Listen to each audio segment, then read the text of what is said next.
love love triangles, and I had that, so that was unexpected. In this book, Where's YB? And it's kind of giving you like You vibes from Netflix. Okay guys, so as you can tell, I cut my hair. Yeah, I got a haircut. So this is what it looks like. I look like a detective for today's video. Today's video, I am so excited because since it's approaching fall, I'm reading thrillers for a week, and you guys are gonna come along with me. So I picked 3 books I'm going to be reading in this vlog, and the first one that I chose to read because to celebrate, I forgot how many years it's been, but to celebrate Coraline's remaster movie, and it's out on theaters. You know I was there. You know I purchased the tickets and watched the Coraline movie because that is my all-time favorite movie. I took like a mini vlog going over there, so I'm gonna enter some footage here. Coraline secured. I love Coraline.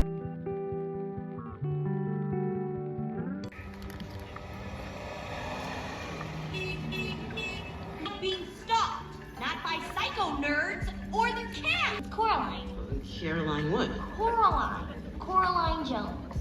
And yeah, that was like the best experience. I was so happy and everyone was dressed up like Coraline. I'm gonna cry because I really want to experience that day again. A few days later, I found a yellow raincoat that looks like Coraline, and I'm gonna be that for Halloween. That's why I cut my hair, because Coraline had short hair, so I could dye my hair blue. After the movie, I was like, I haven't read the book. Ran to Barnes & Nobles, got the book, got the OG Coraline, and I am so excited. It's actually pretty short. People are saying that the book is scarier than the movie. So, enough talking. Let's get on to reading Coraline.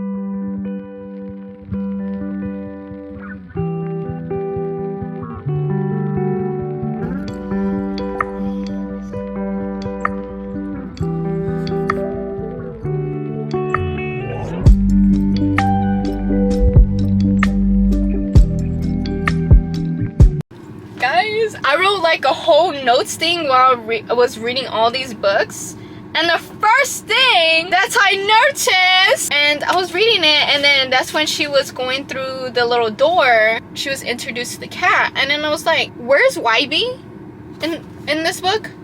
Where's YB? YB, do you not exist? YB's not in it. YB was only in the movie to have another character so she won't be alone. It is a little bit darker than the movie. All I know, like certain scenes were mixed up in the movie, like this one came first and then the movie was like, it was the last. Like that's what the only thing that was different, but it was like really entertaining. We're going into Coraline's adventure, and then in the back at the end of the book it shows questions of the author and how he made Coraline, and it was originally going to be just a little story for his daughter. And there was like this quote, I didn't tab it, but I think about it to this day, like if you have fear about doing something, you should do it. No, I gave it a 4 stars. I love the story no matter what. I definitely recommend Coraline if you like Alice in Wonderland and the whole twisted world. So the next book that I'm going to be reading for this week, Finley Donovan is Killing It. It's very cute. I love the cover, and it says most moms are ready to kill by 8:30 a.m. on any given morning.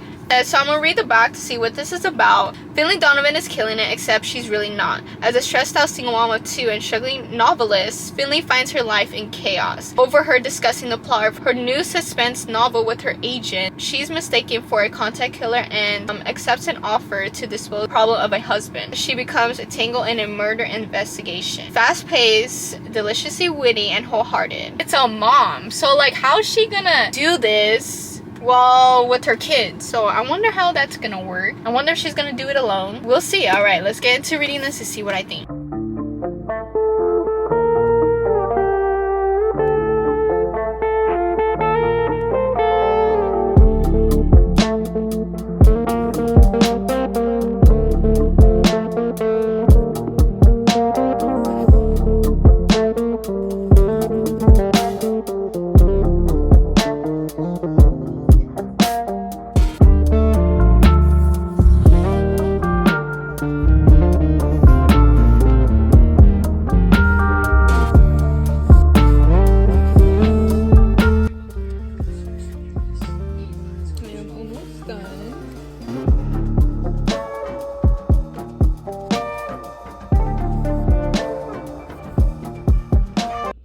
reading, it was very boring, and I was expecting more of like the novelist, but it was less of that. It was more of the murder mystery and how to deal with this husband. Yeah, she was writing the events that was happening in her real life to her book.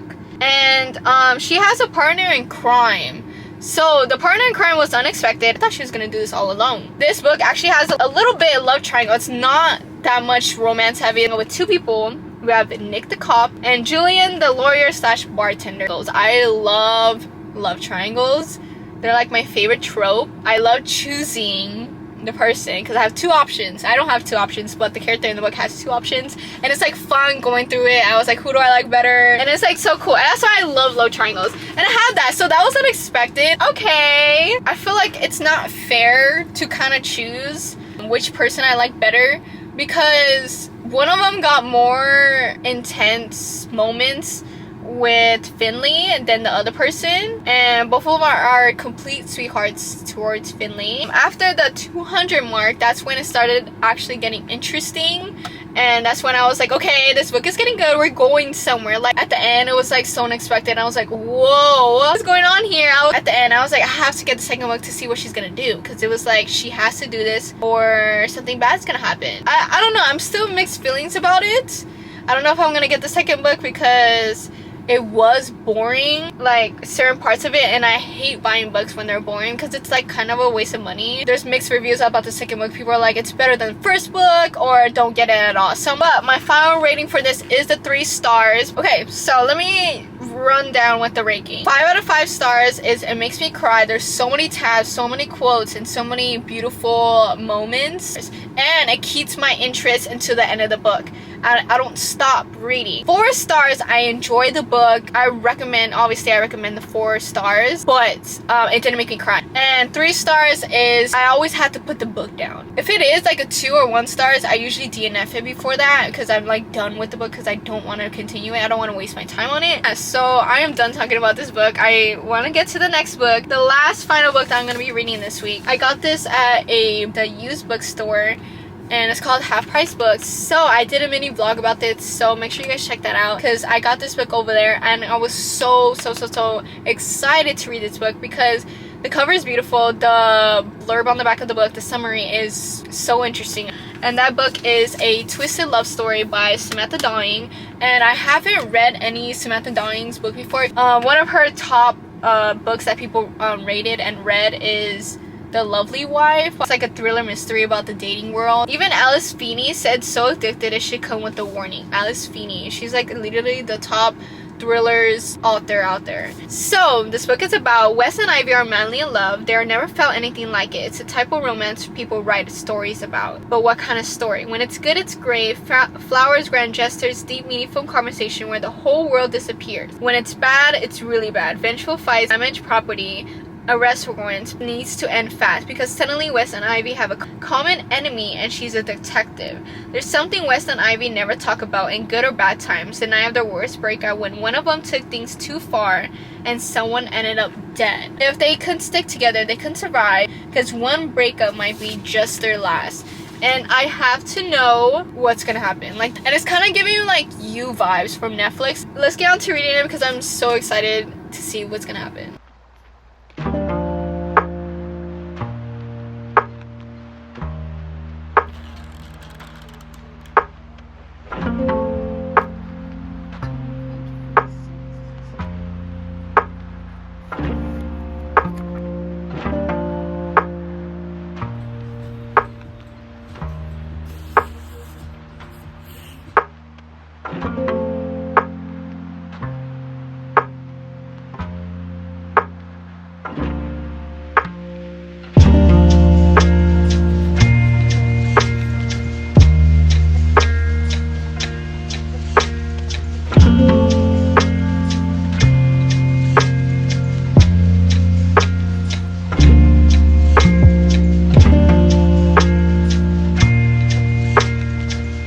I'm back for reading. I don't think you guys are ready for any of this.